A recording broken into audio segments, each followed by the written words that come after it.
धीर्धैनं श्रवणपटेयतिवरा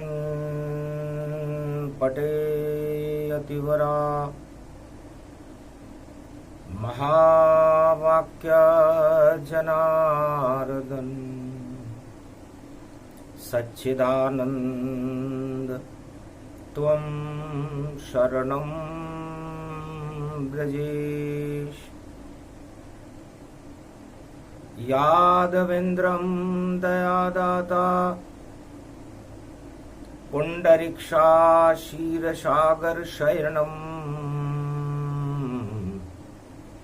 कमलनयनं नमस्तुते नमामि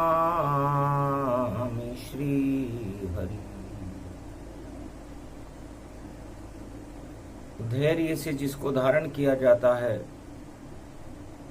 कर्णपटुओं से जिनका पान किया जाता है, ऐसे सच्चिदानंद भगवान श्री यादवेंद्र सरकार को मैं नित्य ही चिंतन करता हूँ, नमन करता हूँ। जिनको नमन करने से मंगल आदि मंगल तो हो ही जाते हैं, साथ ही में बहुत बड़ा बल मिलता है मनुष्य। गोधन गजधन गजेन्द्रम श्री कृष्णम नतामस्तकम परिपाटतम श्रीदाता श्रीहरि त्वं शरणं ब्रजेश। तुमं कृष्णा तुमं माधव तुमं मुकुंदम तुमं गोपाल हीरामणि सकल सिद्धि चूड़ा तत्क्षणे वश्यानां परिपाटतं हृदयं तत विष्णु गोपाल नाम विष्णु नाम कश्यप। बावन रूप छिन्नमस्ता अनेक रूपांतरम श्री नमामि राधा वल्लभम राधा कृष्ण मुरारी दामोदर वासुदेवाय परिपाटतं हृदयं तत्क्षणे तुमं शरणं ब्रजेश। एक एक नामों के पीछे जो 100 नाम बोले गए हैं, उन 100 नामों के पीछे भगवान की कृपा का ही अमृत है। और ये अमृत हरि के अनंत नामों से आच्छादित रहता है। हरि के अनंत स्वरूप हैं, हरि का अनंत चरित्र है। और 4 वेद 6 शास्त्र 18 पुराण, रामायण और गीता, उनके गुणगानों का, उनकी चरित्रावली का, उनकी दर्शन का, उनकी सुगंध का प्रसारण चारों युगों में भारत में होता रहता है। ये भारत भूमि धन्य धन्य, जहाँ भगवान स्वयं आ जाते हैं। कैसा भारत का शासन हो, शंकर अब हमें बताते हैं। चारों युग में भारत ही भवन भगवान का बनता आया है। यहाँ कोई एक तंत्र नहीं चलता, यहाँ तो सब धर्मों की माया है। सब धर्मों के गुलाब और खिलते हिंदुस्तान, ये भारत अमर रूप है और भवन बना रे भगवान। चारों युग में भारत ही भवन राम का हो, और कोई यहाँ राज न चल सके। यहाँ राम राज ही होए तो राम बालक वृद्ध युवा नर नारी और सभी जाति धर्म राम राज अधिकारी। ये भगवान शंकर कहते हैं कि भारत एक ऐसा भवन है, पूरे त्रिलोक में कहीं भी नहीं है। बैकुंठ के बाद यदि कोई सबसे महत्वपूर्ण और अमृतमय धरती है तो वो भारत है। और भारत भगवान का दूसरा भवन है। यदि बैकुंठ में भगवान नहीं मिले तो भारत में मिल जाते हैं। जब जब भारत में आते हैं तो राम राज लाते हैं। और कोई राजा नहीं और इसी धरा पर होए। चारों युग गुजरे भारत से पर कोई राज यहाँ नहीं होए। कोई भी राजा सतयुग से कलयुग तक इस भारत में अपना राज तो कर गया, लेकिन भारत की अखंडता को समाप्त नहीं कर सका, भारत को खंडित नहीं कर सका। भारत भगवान का देश है। भगवान शंकर कहते हैं कि साख गिर गई राजाओं की, और ये तो है बैसाख का मास, और चलो मार्ग ईश्वर के चिन्हों पर, तो बना रहेगा सर पर ताज। घर उल्टा तुम चक्र चलाओ, और अपनी करनी का फल पाओ। भारत तो भारत ही रहेगा, इस भारत पे उंगली न उठाओ। तो यहां जन्मते भारत में देखो 24 अवतार, सबसे बड़ी सरकार है भारत राम कृष्ण सरकार। सबसे बड़ी सरकार राम और कृष्ण की होती है। तब उमा जी ने पूछा, महाराज ऐसे क्या सद्गुण है उनमें? एक नहीं अरबों सद्गुण, पूरी रामायण गा दूं मैं, पर राम राज की चरित्रावली 100 करोड़ बार सुना दूं मैं, तब भी सद्गुण पूरे नहीं हो। और ऐसा ही मैं करता हूं, और चाहे कैसा भी युग हो जग में, मैं राम नाम ही जपता हूं। राम पर ही होता है मेरा अनुसंधान। बाकी जगत में तो सभी दाम दाम सब दाम, बाकी तो दाम और काम है इस जगत में। राम का जो सुगंध है, राम का जो वैभव है, उसका अनुभव है उमा मैंने किया। तो राम राज की चरित्रावली और विशेषता बतलाता हूं। कितना सरल था राम राज, उसकी विभूति बतलाता हूं। क्या क्या लिखा था राम राज में, जो राम किया जग माय। अवध धनी श्री राम बन गए, और धनी कोई ना है। यदि भारत का कोई धनी धोरी बना तो त्रेता युग में मर्यादा पुरुषोत्तम राम बना। और राम ने सबसे पहले क्षत्रिय वंश को देखा ही नहीं, क्षत्रिय वंश और ताज का और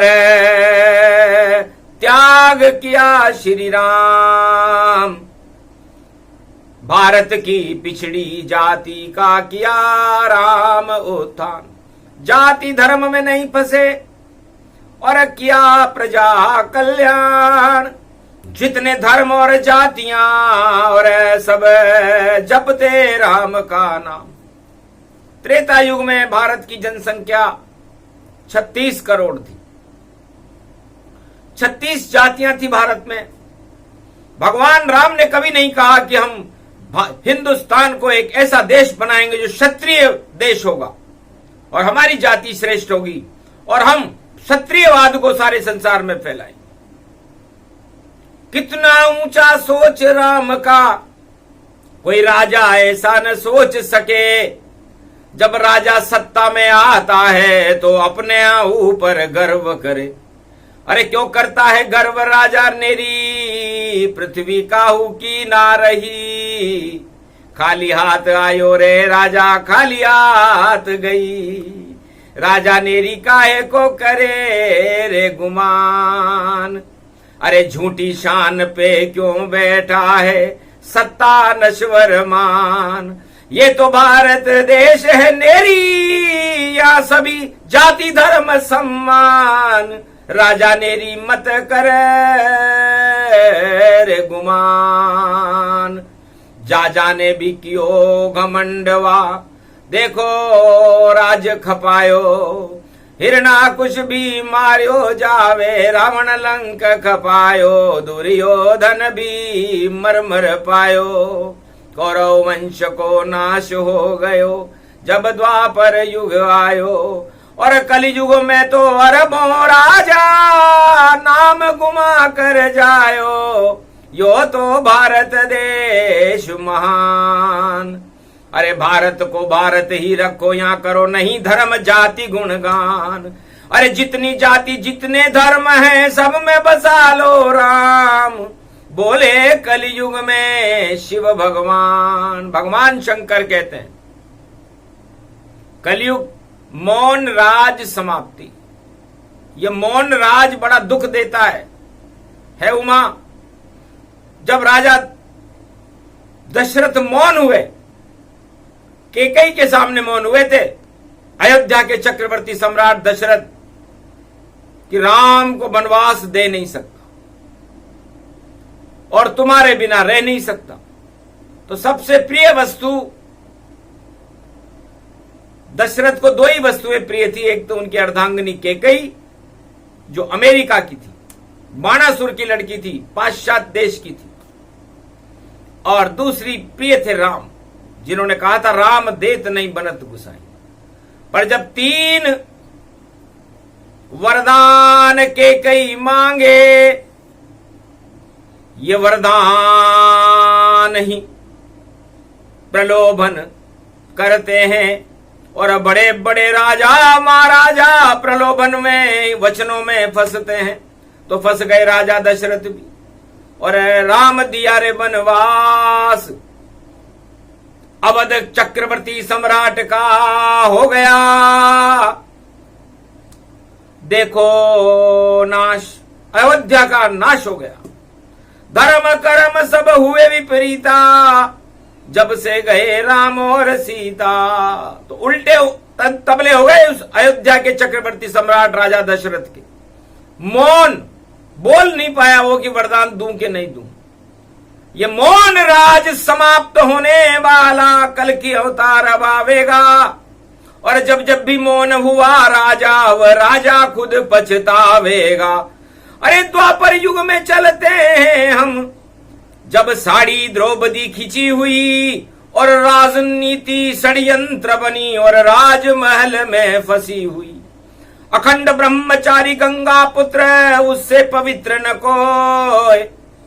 और दुर्योधन के चरित्र पर अवगुण पर मौन विषम जब हो, विषम पितामह मौन हो गए।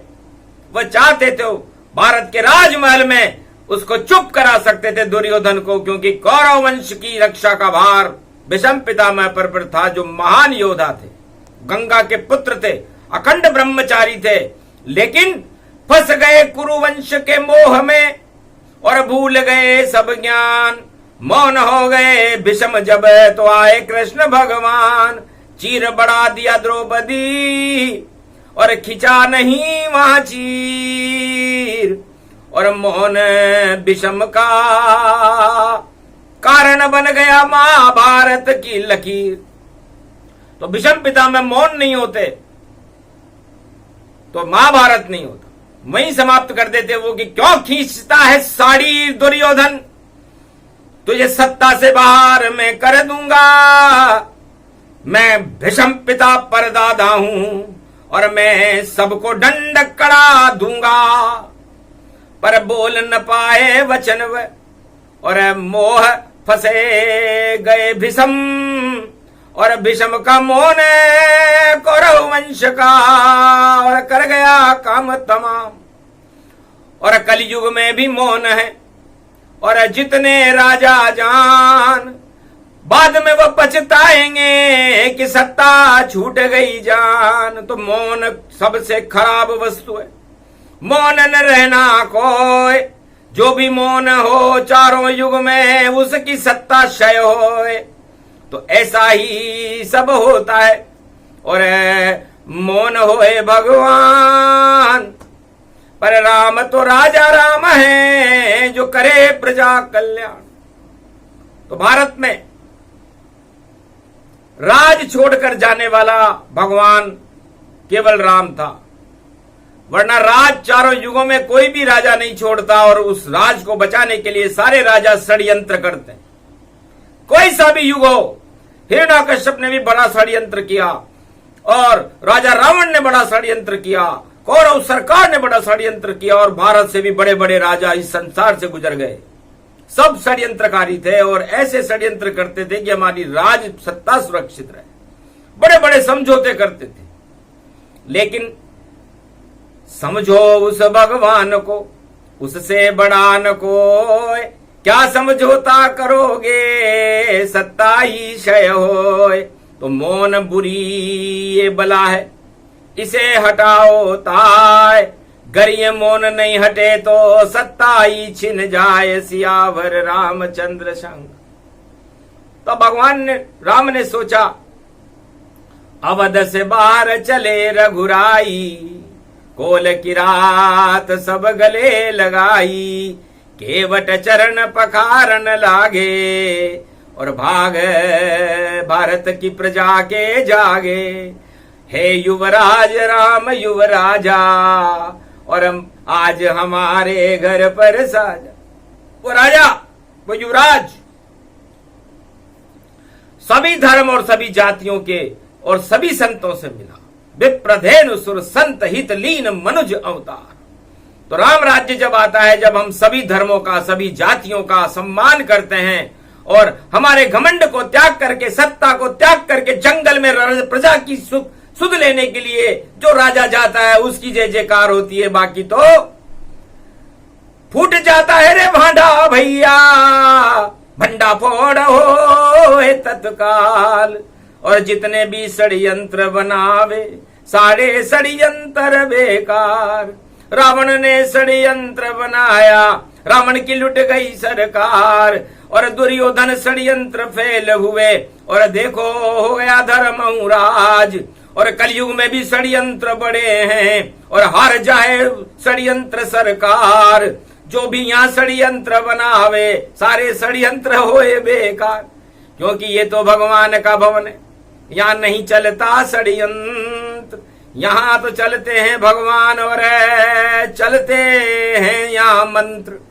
तो यहाँ पर तो राम मंत्र चलता है, रामचरितमानस है। यही हमारे देश का संविधान है कि राम कैसे थे, राम क्या करते थे, राम पिछड़ी जातियों को और सभी धर्म के वर्गों को कैसे गले लगाते थे, राम ने कैसे युद्ध किया, माता पिता कैसे होने चाहिए, भाई कैसे होने चाहिए, शत्रु कैसे होने चाहिए, प्रजा कैसी होनी चाहिए, संत कैसे होने चाहिए, ये सब रामचरितमानस में लिखा हुआ है। और उससे बड़ा कोई संविधान चारों युगों में आया ही नहीं। वाल्मीकि लिख गए सतयुग में, तुलसी कलयुग लिख लिख जाए। और भारत भवन है श्री राम का, राम राज क्यों यहाँ नहीं आए। राम के बाद कोई राजा राम राज नहीं ला पाया, और बातें करते ऊंची ऊंची और मूछे ऊंची कर पाया। मूछे ऊंची करने से नहीं चलता है काम, प्रजा करो कल्याण राजाओं। और भारत भवन भगवान, ये तो भगवान का भवन है, ये तुम्हारा भवन नहीं है जो किसी को ऊंचा कर दोगे किसी को नीचा कर दोगे। यहाँ सब बराबर है, भगवान के लिए सभी आत्माएं बराबर हैं, क्योंकि परमात्मा वह है, उसे दीन बंधु कहते हैं। दीन बंधु का मतलब होता है धन बंधु नहीं। धन बंधु था रावण, और अपने परिवार का भला करे, और जो भी उसकी जयकार करे, रावण उसके भंडार भरे। अरे लंका में लिखा हुआ था भाई, और रावण की जय जयकार करे, अगर ऐसा नहीं करे तो भैया प्रकोप रावण सरकार करे। तो धनपति कुबेरपति था रावण, उससे बड़ा धनेश कोई हुआ ही नहीं, जिसके सोने के मकान थे। तो भगवान शंकर ने पूछा, महाराज आपका जो सबसे बड़ा प्रबल दुश्मन है बहुत धनवान है, और सारे संसार में उसके धन की चर्चा है, और आप गरीब हो महाराज, गरीब नवाज हो, दीन बंधु हो, दीनानाथ हो। तो न सेना नहीं, पैसा नहीं, और नहीं राज और ताज, कैसे युद्ध करोगे राम जी, कुछ तो बोलो महाराज। शंकर भगवान ने जब ये प्रश्न राम जी से जंगल में पूछा, तब राम हंसने लगे कि तुम ही मेरे दास हो, तुम ही हो हनुमान, और तुम ही विजय कराना मेरी, बोले शिव से राम। मुझको कुछ नहीं चाहिए, नहीं चाहिए राज और ताज, लंका सोने की नहीं चाहिए, मैं तो दीना बंधु महाराज। तो दीनानाथ अनाथ को भलो मिलो संजोग, घर नहीं आओगे राम जी तो हंसी करेंगे लोग। तो भगवान शंकर कहते हैं कि चारों युगों में भगवान केवल गरीबों के लिए होते हैं, अमीरों के लिए भगवान कभी हुए ही नहीं। और यदि कोई अमीर ऐसा सोचे तो हमें लगता है कि उसकी सोच में कमजोरी है, क्योंकि उनका नाम धननाथ नहीं, उनका नाम है दीनानाथ। जो इस संसार में अनाथ हो, जो इस भारत में अनाथ हो, उस अनाथ को श्रीनाथ करने के लिए हर युग में भगवान आते हैं और श्री का राज्याभिषेक करते हैं। सुदामा के किया, नरसिंह के किया, ध्रुव और प्रहलाद किया, विभीषण के तिलक राज तिलक और पांडव राज साकार किया। तो त्रेता में तो राम ने और राम राज प्रगटाए, और द्वापर युग में धर्मराज को श्री कृष्ण ले आए। पर कल युग में अब कौन सा राज भारत में आए, 4 वेद 6 शास्त्र भी हमको नहीं बताए। तो भगवान शंकर ने राम जी से पूछा, महाराज कलयुग में कौन सा राज लाओगे? आप रामराज त्रेता में लाए, धर्मराज द्वापर में लाए, और आपने तो कोई राज किया नहीं। एक भी गोप और ग्वाला नहीं बना राजा मतवाला, सारे प्रेम में डूबे रहे और लिया कृष्ण का नाम। आज तलक सुंदर है, पावन है ब्रजधाम, त्वम शरणम ब्रजेश मंत्र जपते रहे सारे गोप ग्वाल, कहीं के राजा नहीं बने। और जो राजा बने थे उनका मामा था कंस, जरासंध, धृतराष्ट्र, सब राजा तबाह हो गए, क्योंकि राजा को तो घमंड सत्ता का, वो अपनी मर्जी से राज चलाता है, जिसको चाहे अंदर कर दे, जिसको चाहे धनवान बनाता है। पर ऐसा ही हो जाए तो राजा बने रे भगवान, फिर भगवान का क्या काम है, फिर मिट जाए नाम निशान। तो भगवान भी कभी मिटते हैं क्या? राजा को तो हमने अरबों बार मिटते देखा, और सारे राजा यही सोचते हैं कि जो मैं चाहूंगा वो कर दूंगा। ये उसकी सोच हो सकती है, लेकिन भगवान तो दीनानाथ हैं, गरीबों के साथ रहते हैं। और हे शंकर भगवान, आपने प्रश्न पूछा है तो बताते हैं श्री राम जी, मैं बनूं कल की भगवान, नई सदी 21वीं और भारत बने महान। धर्म जातियां नहीं चले यहाँ तो चले सभी, यहाँ धर्म सभी जातियां, यहाँ वैभव रूपी स्वर्ण, सभी स्वर्ण समान धर्म गति जानो, और सारी जातियां स्वर्ण ही मानो। नहीं कोई पिछड़ा रहे भारत में, और सारे धर्म चमकाए, ऐसा में अवतार बन के कलयुग में प्रगटाए। जितने गरीब हैं भारत में सब बन जाएं अमीर, उनके मन में क्षोभ न रहे कि हम यहाँ बने गरीब। सबकी तकदीर बने ऐसी, ऐसा मैं भाग्य बना दूंगा। सोने की चिड़िया बन जाएगी रे भारत, मैं विश्व का जगत गुरु बना दूंगा। और जो धनवान बने यहाँ खड़े हुए, उनका नाम निशान मिटा दूंगा। जो भी घमंड करे भारत, उसके नाम को भारत से हटा दूंगा। जो भी जप ले राम कृष्ण को, और जो जपे कल की भगवान, वही भारत देश में पाएगा सम्मान। सियावर रामचंद्र शंकर हरिओम। और जो घन घमंड गरजे बारी, वह घमंड चला नहीं पावेगा। रावण जैसी हालत होगी और पता नहीं चल पावेगा। तो घन घमंड भारत में और चलान चारों धाम, चारों युग में यहाँ तो चले कृष्ण और राम। यहाँ चारों युग में कृष्ण और राम और बद्रीनाथ चलते, 4 धाम है यहाँ पर। बाकी यहाँ पर न कोई दाम चलता, न धन चलता, न कोई काम चलता, न मद चलता, न मोह चलता, न सत्ता चलती। यहाँ तो 2 ही सत्ताएं चलती, एक राम सत्ता और एक कृष्ण सत्ता। बाकी सबका कटता है पत्ता। इससे सोच लो, समझ लो, सुन लो, बोल रही शिववाणी है। और भारत का कल्याण करे वो कल की शक्ति भवानी है। अरे दीन बंधु दीनायनाथ और नीली छतरी वाला है। कलयुग में जितने घमंड उन सब का मुंह तो काला है। थोड़े दिन में वह घमंड और बादल बन उड़ जावेगा। कहाँ गया वो घमंड का बादल पता नहीं चल पावेगा। भारत तो भारत ही रहता, इसका कोई नाम मिटा नहीं पावेगा। यहाँ तो सब धर्मों का सम्मान होएगा। वेद पुराण सब गावेगा। 4 वेद से 18 पुराण। हमारी आदि सनातन संस्कृति में कहीं भी लिखा हुआ नहीं है कि भारत किसी ब्राह्मण वंश का हो जाएगा या क्षत्रिय वंश का हो जाएगा या किसी वैश्य वंश का हो जाएगा या किसी पिछड़े वंश का हो जाएगा। कहीं लिखा हो तो बताइए, या किसने किया वो राज, उस महाराज का नाम बताओ। और हमें भी शिव सरकार, हे शिव जी आप हमें बता तो दो कि किसी युग में ऐसा कोई आया हो जिसने अपने जाति और धर्म को श्रेष्ठ करके भारत पर अपना सर्वांग स्थापित कर लिया।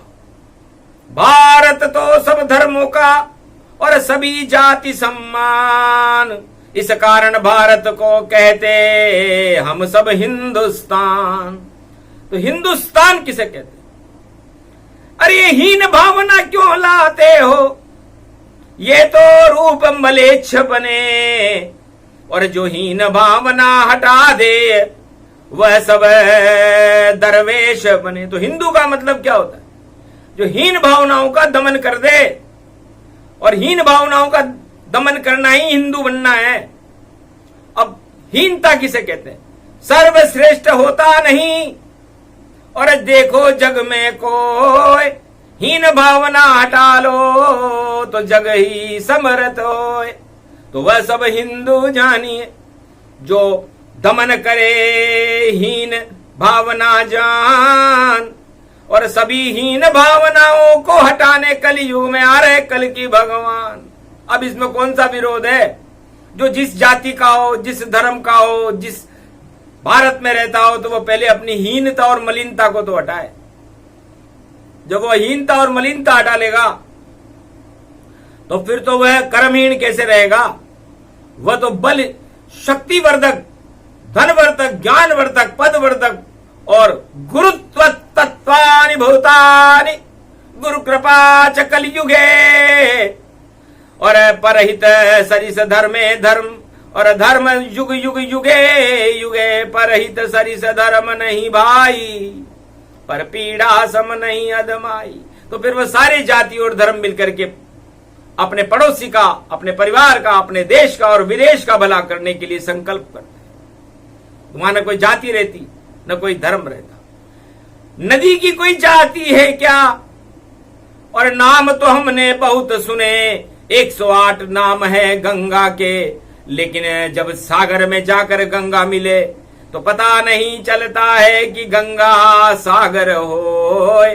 अरे गंगा मिलती सागर में, वह गंगा सागर होए। तो भारत गंगा सागर है। यहाँ मीठे और खारे पानी भी मिलकर के गंगा सागर बन जाता है, अमृत बन जाता है। इससे सभी जाति और धर्म से ही तो भारत में अमृत रहता है। किसी एक, यदि मान लो कोई नीम का पेड़ भारत में होता तो फिर वो तो कड़ा होता, लेकिन यहाँ आम बबूल सब और चंदन लगे हजार। इस कारण भारत में भैया रूप बसंत प्रवाह। तो यहाँ बसंत होती है, सब धर्मों के गुलाब भारत में खिलते हैं। इसे धर्म कर्म को छोड़कर छोड़ो जाति ज्ञान, अरे भारत को ऊंचा करो, ये है हिंदुस्तान। राष्ट्रवाणी शिव बोल रहे हैं, वरना गिर जाएगी साख। ये तो मास बैसाख है और हो जाओगे राख। इसलिए भगवान शंकर फरमाते हैं कि बैसाख के महीने में अपनी साख क्यों गिरा रहे हो? साख घमंड से गिरती है, मौन होने से गिरती है। इसलिए मौन तोड़ो, मौन व्रत तोड़ दीजिए, वरना टूट जाओगे आप। और भैया जब जब मौन टूटता और होता है पश्चाताप। तो पश्चाताप क्यों करते हो? क्यों साधा है मौन? किस कारण ये मौन लिया? उसका कारण कौन? हमें बताओ कैलाश पे। और महाराज इसलिए लिया है मौन, मौन के पीछे खड़ा हुआ है, छुपा हुआ है कौन? अद्भुत चरित वेद में गावा, भंडा फोड़ होई गति पावा। जो भी मौन धरे गिरधारी, उसकी झिर जय गिर झिर जारी। भारत तो है भगवन जाना, ये तो भवन भारत ही माना। यहाँ पर आए कल की अवतारा, शक्ति रूप धरे तन पारा। आर पार अब होएगा, अरे राजा राजा राजा राम। तो राजा कौन है? जो रास्ता बताए और उस रास्ते पे कहां ले जाए? जमीन से आसमान पर ले जाए वह राजा। जा मतलब तू वहां से राह छोड़ करके यहां जमीन पर आ गया, अब जा। जाने के लिए राजा राह पकड़नी पड़ेगी और वो राह है राम। तो राजा बनो तो राम जैसे बनो, मर्यादाओं में रहो, मर्यादा पुरुषोत्तम बनो। और यदि आप अपने आप में अपनी तुकब्बरी में रह जाओगे, मौन हो जाओगे, मौन का कारण नहीं बताओगे, तो फिर मौन बुरी बला जगत में। और क्यों होठ हुए हैं बंद, और क्यों ताले लग गए होठों पर? क्यों नहीं राम के छंद? राम कृष्ण की क्यों नहीं करते तुम भारत जय जयकार? क्यों ताला लगा लिया है? क्यों मौन बैठे दरबार? तो मौन छोड़िए कलयुग में और दर्शन करो भगवान। मौन तो बला बुरी है, बोले शिव भगवान। इसलिए दो वस्तुएं होती है चारों युगों में, एक होता है धननाथ, एक होता है दीनानाथ। तो हम सब 1.25 अरब भारतवासी धननाथ के साथ नहीं है। रावण धननाथ था। अयोध्या का एक भी नागरिक रावण लंका में आवेदन करने नहीं गया कि साहब मुझे आप अपनी लंका में रखो। और रावण के यहां से एक आदमी भारत की नागरिकता लेने के लिए आया था, उसका नाम था विभीषण, और वही लंका का राजा बना। तो सोच लो, प्रलोभन से नहीं, राम की शरण में आया था। तो सारे संसारवासी भारत की शरण में आते हैं। इसलिए आते हैं कि यहाँ सब धर्मों का सम्मान होता है, सब धर्मों के गुलाब खिलते हैं। यहाँ पर राम और कृष्ण की चरित्रावली होती है। यहाँ गीता और रामचरितमानस और 4 वेद 6 7 18 पुराण की सुगंध फैली रहती है। उस सुगंध को प्राप्त करने के लिए सारे संसार की चक्रवर्ती सम्राट भारत की सुगंध लेने के लिए घूमते रहते हैं। ये भारत देश है जहाँ भगवान का रिसर्च होता है, अनुसंधान होता है, ढूंढते हैं। और कैलाश पर भगवान शंकर भी अरबों वर्षों से भगवान को ढूंढने के लिए कैलाश पे अपना अनुसंधान करते। 100 करोड़ रामायण कंठस्थ मुझे, और ये शिववाणी कलयुग आई है। और दीनानाथ की जय बोलो, और सब घमंड पाताल पहुंचाइए। तो दीनानाथ सबसे बड़े, सब धननाथ जाए पाताल। रावण से ये पूछ लो तुम धृतराष्ट्र, पूछो हिरण्याकश्यप से, और पूछो कलयुग राज। बड़े बड़े महाराजाओं के गिर गए भारत ताज, फिर भी घन घमंड नहीं गया मुरारी। अब तो प्रगटो कल की अवतारी, इस घमंड बादल को हटाओ, भारत में ब्रह्मांड जगाओ। भारत में भगवान की कलयुग हो जयकार। बड़ी शक्ति कलयुग में, देखो कल की अवतार। इसलिए दीनानाथ कल की अवतार भारत में पधार चुके हैं। और उनको उनकी चुनौती घमंडी रहती है। न वो जाति देखते, न धर्म देखते, न किसी विदेश को देखते, न किसी देश को देखते। वो तो ये देखते हैं कि घमंड का सबसे ज्यादा संग्रह किसने कर रखा है। बस घमंड हटाने आते हैं। गर्वहारी श्याम है, गर्वहारी राम है, गर्वहारी विष्णु है, शिव का उन्हें प्रणाम है। तो गर्व हटा दीजिए कलयुग से, हटा दीजिए मौन, सामने आओ कल की अवतार, अब दर्शन दो हमें ओन, दर्शन हम भी करना चाहे कल की सरकार। अरे मास बैसाख का पड़ गया, अब तो पधारो दरबार। इसलिए भारत के इस दरबार में अपना प्रकाश फैलाने कल की भगवान इस बैसाख के महीने में पधारिए और भारत की साख को कायम कीजिए। भारत में आपका प्रकाश होना चाहिए, सत्य का ही प्रकाश होता है। असत्य का तो हमने अंधकार ही देखा। चारों युगों में असत्य की हार होती है, विजेता तो सत्य है। इसे सत्य के प्रकाश को आप संपूर्ण भारत के 1.25 अरब आत्माओं में फैला दो। सूर्य में भी सत्य का प्रकाश हो, चंद्रमा में भी सत्य का प्रकाश हो, भारत की 1.25 अरब आत्माओं में सत्य का प्रकाश हो, राजा और प्रजा में सत्य का प्रकाश हो, पूरे विश्व में सत्य का प्रकाश हो, चारों युगों में सत्य का प्रकाश रहे और सत्यनारायण भगवान कल की भगवान बनकर भारत में प्रकाशमान होकर कलयुग के सारे कलंक को हटा दें। इस कारण ये प्रसंग सुनाया, हंसे राम उमा हंस पाया, हंसे गणेश कार्तिक हंसे स्वामी, संत हंसे सब शिव अनुगामी। ये प्रसंग पूरा हुआ और जो भी सुने सुनाए, घन घमंड उसके हटे, दर्शन राम के पाए। बोलो जय श्री राम, जय भारत माता, जय गोवर्धन नाथ जी महाराज की, राम और कृष्ण सरकार की जय, कल की अवतार की जय।